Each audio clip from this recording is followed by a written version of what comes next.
Hello everybody, welcome into another lesson. So today I'm going to talk to you about adding and subtracting radical expressions.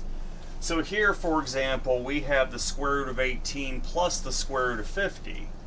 Let me show you a common mistake people make when they first start out doing this. A lot of people think all you're going to do is keep your square root sign and then just add the two numbers under the square root, which would give you the square root of 68. Those actually are not equal. That's not how this works at all. So don't just simply add the two numbers under the radical. Let me show you how you would solve something like that. So the square root of 18 plus the square root of 50, okay? How would you deal with something like this? Well, the goal is to try to break this down in such a way that you get in both terms of the expression, of the equation, the same radical. Let me show you what I mean. Let's start with the square root of 18. Square root of 18, that can break down into the square root of 9 times the square root of 2. So you have that, plus, now let's deal with that square root of 50. Square root of 50, that breaks down into the square root of 25 times the square root of 2. Which now we do the simplification. Square root of 9, that's 3. You'll have 3 square root of 2 for the first one. Plus, then you have square root of 25 times square root of 2. Well, square root of 25, that's 5 times square root of 2. Alright, so we have 3 times the square root of 2 plus 5 times the square root of 2. The goal is, in both terms, you want to have the same radical, the same square root. Basically, when you're adding and subtracting square roots, you almost want to treat that radical like a variable. So let's say that square root of 2 is x instead. If I gave you 3x plus 5x, well, that would be 8x, right? Well, it's the same idea with those square roots. So basically you have like terms now. You're collecting like terms. So 3 times the square root of 2 plus 5 times the square root of 2, that would equal 8 times the square root of 2. And that would be your answer. You would end up getting 8 times the square root of 2. And that's as far as you could go with it. So this proves you just don't simply add the square roots. You have to make sure they're like terms. But let's get started here. I have a couple here that aren't so bad. We have 8 times the square root of 3 minus 6 times the square root of 3. Well, we already got like terms. They both contain the square root of 3, so just subtract 8 minus 6. You'll get 2 times the square root of 3. And that would be your answer, would be 2 times the square root of 3.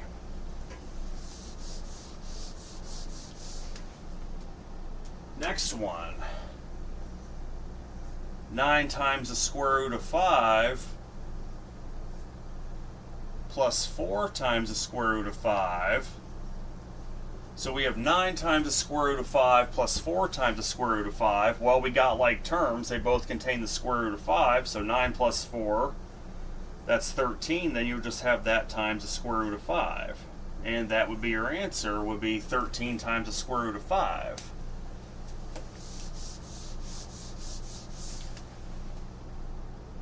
Alright, see, then we have negative 13 times the square root of 17 minus 7 times the square root of 17.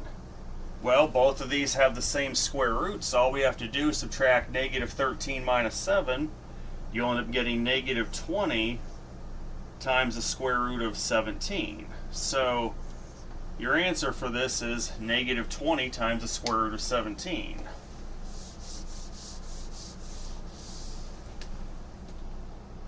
Alright, now here's a different one.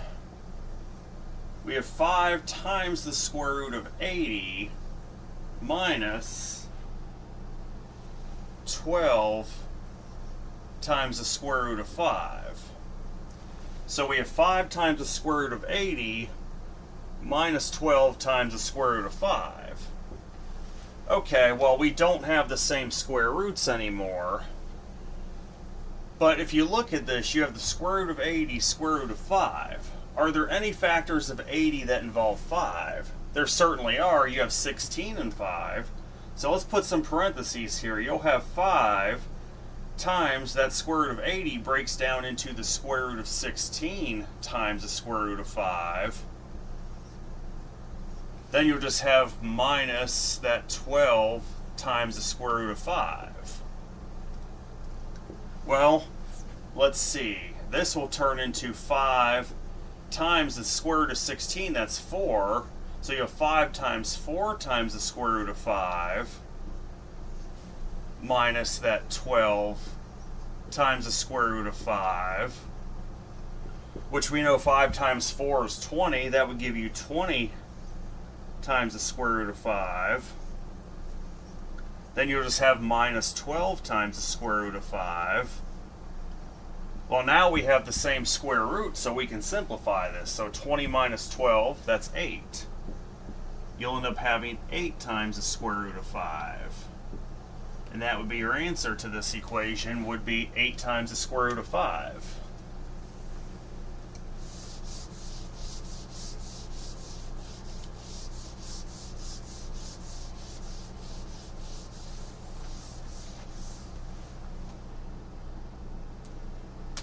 Alright, let's see. We have 5 times the square root of 3 plus 2 times the square root of 75. So again, we have different radicals to start with. We have 5 times the square root of 3 plus 2 times the square root of 75. Well, 5 times the square root of 3, there's really nothing we can do with that, right? That's just going to stay the way it is. But the square root of 75, are there any factors of 3 with 75? Certainly, there's 25 and 3, so this will become 2 times the square root of 25 times the square root of 3.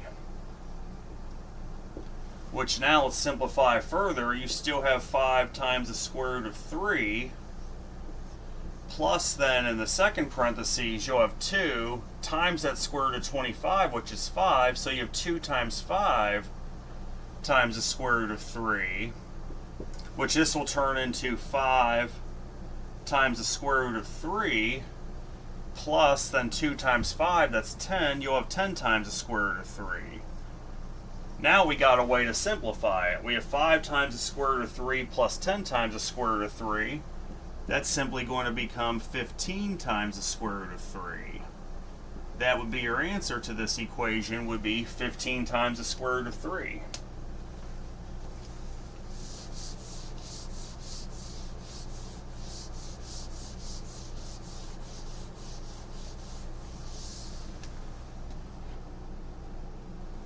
Alright, let's see.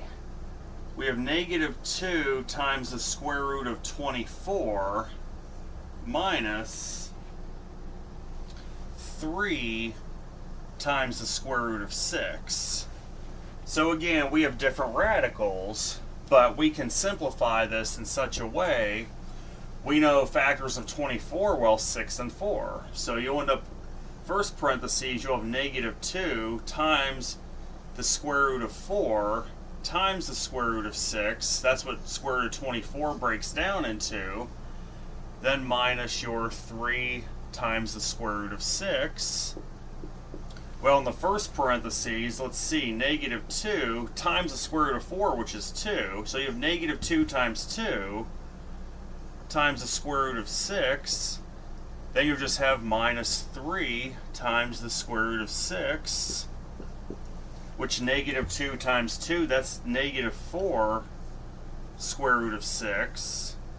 Minus 3 times the square root of 6. Now that we have the same square roots, we have like terms, we can simplify this. So negative 4 minus 3, that's going to be negative 7, then times the square root of 6.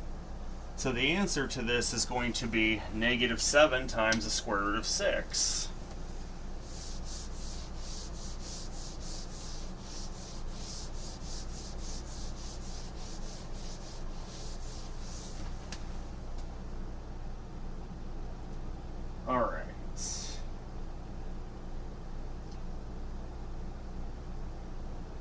So let's get into some different ones here. A little bit different, involving some division. So we have the square root of 55 minus 7 times the square root of 5/11ths. So this one just got to be a little bit fun. Well, we do know this. This will turn into the square root of 55 minus 7 times the square root of 5 over the square root of 11. Okay? So yes, I know there's a radical in the denominator in the second term, but hear me out a second. You have a square root of 11 and a square root of 55. Isn't it true that that 55 has factors of 11 and 5? So here's what we're about to do. You're going to see why I'm doing this in a minute. Square root of 55, that's going to be the square root of 11 times the square root of 5 minus 7 times the square root of 5 over the square root of 11. Alright. Well, you have, unlike denominators, we need to get the same denominator. We need both of these denominators to be the square root of 11, so I have to multiply the numerator and denominator of the first expression by the square root of 11. So let's go ahead and do just that. I'll end up taking the square root of 11 times, let's see, the square root of 11 times the square root of 5. This will be all over the square root of 11 minus 7 times the square root of 5 over the square root of 11. Well, now we just have to distribute. Okay, square root of 11 times the square root of 11, that cancels out the square root. You'll just end up having 11 times the square root of 5 all over the square root of 11 minus 7 times the square root of 5 over the square root of 11. Now, since they have the same denominator and the same radicals, we can simplify this. So 11 minus 7, that's going to be 4 times the square root of 5 over the square root of 11. However, we're not done yet because we have a radical in the denominator. Remember from yesterday's lesson, we have to rationalize the denominator, so we have to multiply both numerator and denominator by the square root of 11. So let's go ahead and do just that here. We'll multiply the numerator and denominator by that square root of 11. So now if we do the numerator, 4 times the square root of 5 times the square root of 11, that would turn into 4 times the square root of 55 over, let's see, square root of 11 times square root of 11 is just 11. And there's no way to simplify this any further. So the answer you should get is 4 times the square root of 55 over 11. That would be the answer you get for this. So this ties in heavily with what we've been doing already between simplifying the radical expressions and rationalizing the denominator and all that stuff. Everything's starting to come together. So 4 times the square root of 55 over 11 is your answer in its simplest form.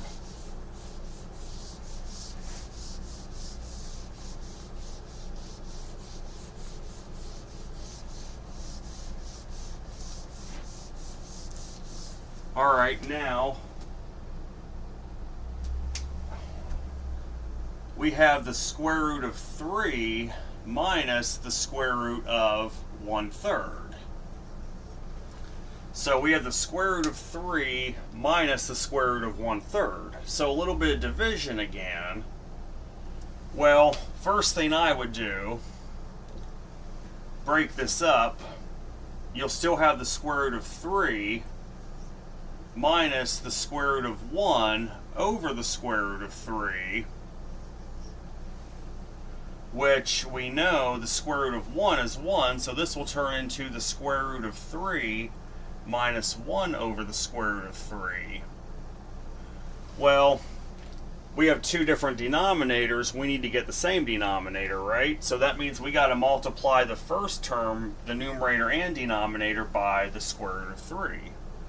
So let's go ahead and do that here. You'll take the square root of 3 times your numerator of the square root of 3. This will all be over the square root of 3. Then you'll have minus 1 times the square root of, over the square root of 3. Well, square root of 3 times the square root of 3 is what? That's just simply 3. That would end up being 3 over the square root of 3. Then minus 1 over the square root of 3. And now, since you have the same denominator, you can simplify this. This will end up being 2 over the square root of 3. But we're not done yet because we still have to rationalize the denominator. So let's go ahead and do that here. We have 2 over the square root of 3. Since we have the square root of 3 in the denominator, we got to multiply both the numerator and denominator by the square root of 3. So let's go ahead and do just that here, okay? In the numerator, we'll just have 2 times the square root of 3, which would give you just that, 2 square root of 3. Over your denominator, the square roots will cancel out over 3. And it doesn't simplify any further. So the answer you should get for this would be 2 times the square root of 3 over 3. That would be the answer you get.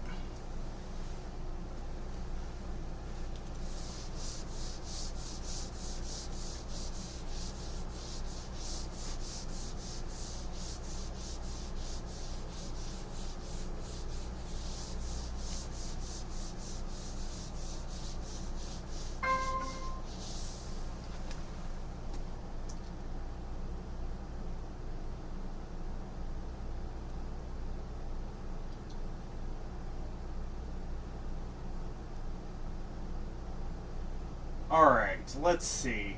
I'm going to do 2 more, and that's it. So, we have the square root of 5/11 minus the square root of 11/5. So, yeah. We have the square root of 5/11 minus the square root of 11/5. What I would totally do now, first thing I would do, break these up into separate pieces. So you'll end up having the first expression, first term, you'll have the square root of 5 over the square root of 11 minus the square root of 11 over the square root of 5. Alright, so now we've separated them. It's going to make life a little bit easier. Well, we have 2 different denominators. We need to get the same denominator, do we not? So, what I'm going to suggest here is that we multiply the first term by the square root of 5. So let's go ahead and do that. You'll end up getting, let's write this better, huh? Square root of 5 times the square root of 5 over now the square root of 11 times the square root of 5. That would be the square root of 55 minus, then we're going to multiply the second term by the square root of 11 in order to get the same denominator, times the square root of 11 all over also the square root of 55. Well, square root of 5 times square root of 5, that simplifies into just plain old 5. You'd have 5 over the square root of 55 minus, then 11, square root of 11 times square root of 11 becomes 11 all over the square root of 55. Well, one thing going for us, we at least have the same denominator now, so we can subtract these. 5 minus 11, that's negative 6. over the square root of 55. But we still have a radical in the denominator, so we have to rationalize the denominator, multiply both numerator and denominator by that square root of 55. So let's go ahead and do that here. And if we do that here, you'll get negative 6 times the square root of 55 over square root of 55 times square root of 55 just turns into 55. And this won't simplify any further, so what you're going to have for your answer is negative 6 times the square root of 55 over 55. That would end up being your answer.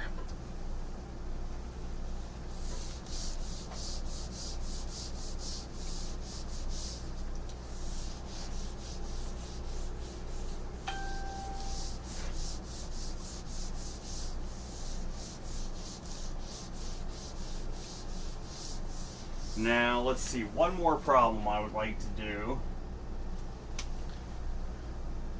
We have the square root of 2/7 minus the square root of 7/2. So we have the square root of 2/7 minus the square root of 7/2. So, first thing you want to do, again, split this into separate pieces. This will end up being the square root of 2 over the square root of 7 minus the square root of 7 over the square root of 2. Now we at least have it in separate pieces, but we have two different denominators, right? Well, what you're going to want to do is get the same denominator. So that means you want to get a denominator of the square root of 7 times the square root of 2, or in other words, the square root of 14. That's what you need to get. So you need to multiply your first term, numerator and denominator, by the square root of 2. So let's go ahead and do that here. We'll take the square root of 2 times the square root of 2 over the square root of 7 times the square root of 2. That turns into the square root of 14. Then minus, let's see, you gotta multiply the second term by the square root of 7. So that'll be the square root of 7 times the square root of 7 over the square root of 2 times square root of 7. That also turns into the square root of 14. Well, we're a step closer to simplifying this now. Square root of 2 times square root of 2 just turns into 2. So you'll have 2 over the square root of 14. Minus, now square root of 7 times square root of 7. That just turns into 7 over the square root of 14. Now we at least have the same denominator, so we can subtract these. 2 minus 7, that's going to give you negative 5 over the square root of 14. Almost done, but not quite. We still have a radical in the denominator, right? So we need to rationalize the denominator, so you'll multiply both numerator and denominator by the square root of 14. So if we do that here, what you'll end up getting is negative 5 times the square root of 14 over simply just 14, and this doesn't simplify any further, so the answer you'll get for this one's going to be negative 5 times the square root of 14 over 14.